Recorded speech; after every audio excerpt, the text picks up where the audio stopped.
sallallohu alayhi vasallam o'lishidan qanchadir muddat ilgari minbarga chiqib turib, kimi haqqi bo'lsa mendan olsin deganda hech kim indamay turdi. Hech kim haqqi yo'q edi. Haqqimiz yo'q, Rasululloh sizda haqlarimiz halol bo'lsin sizga.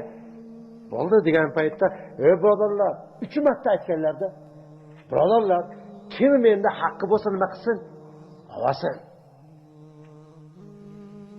Kim menda haqqi bo'lsa olsin, qiyomat kuni 1 dirham, 1 dinor yo'q yerda. Bu dunyoda haqqi bo'lsa, orqadan bittalar shunday qo'l ko'tardi. Ya Rasululloh, men sizda haqqim bor, qolib ketgan olib qo'yishim kerak. U oqsatdi. Masjid qorong'i, xuftonda bo'layotgan ish. Hamma ashtamon qarab, gizarib qarashyapti. Men ham bo'lsam shunday gizarardim. Qanday, qaysi jur'at bilan Rasulullohga haqqim bor deysan, sen gustoh deysiz. Sen gumroh deysiz.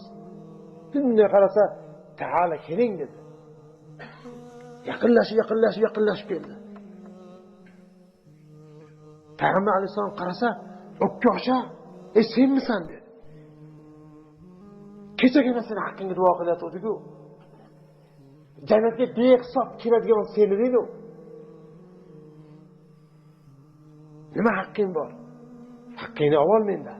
Sahobalar hammasi qarab turishdi, hammasi yig'lab o'tirishdi. Rasululloh go'yoki xayrlashayotganday muomala qilyapti.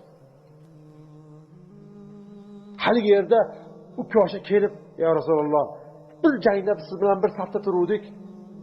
Qo'lingizdagi hassa bilan qonimga qattiqroqda tiqtiz ichkariroq kel.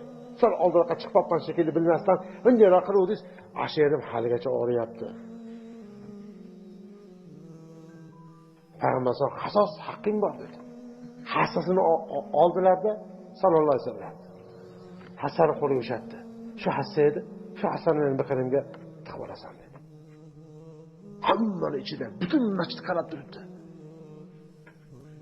Agar eski johillik bo'lganda arablar ichida bo'g'ib qo'yishadi. Sen kimsan? Sen nimaga o'tdi? Yo'q, haq. Ichida Ali bor, ichida Abu Bakr, ichida Umar bor, sahobalar bor. Endi nima bo'lyapti?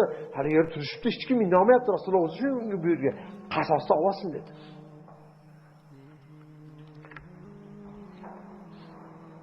Xullas, u kosh aytdiki, hargiz dedi. Adolat bo'lsin. O'sha kuni men kiyimim yubka edi. Asha sal biqinlarim ochib qolib, asha tegib qoldi. Meni haqqim bor sizga xuddi shu ochilgan paytda tegishga. Ashunda qattiqroq tegadi. Sallallohu alayhi vasallam endi bunisi ochiq bo'lib ketdi. Shu tulib urvorga kelib ketsa sahobalarni, haligi haddidan oshib ketdi endi. Rasululloh da'uhu deb qo'ydilar dedi. Haqqini olsin. deb qo'ydilar.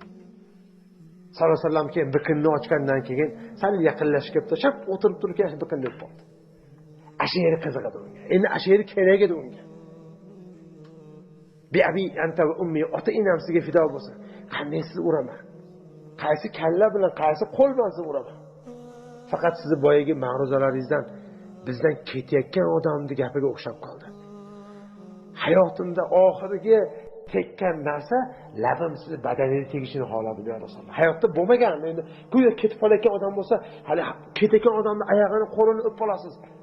Xuddi ashishni qildim ya Rasululloh dedi.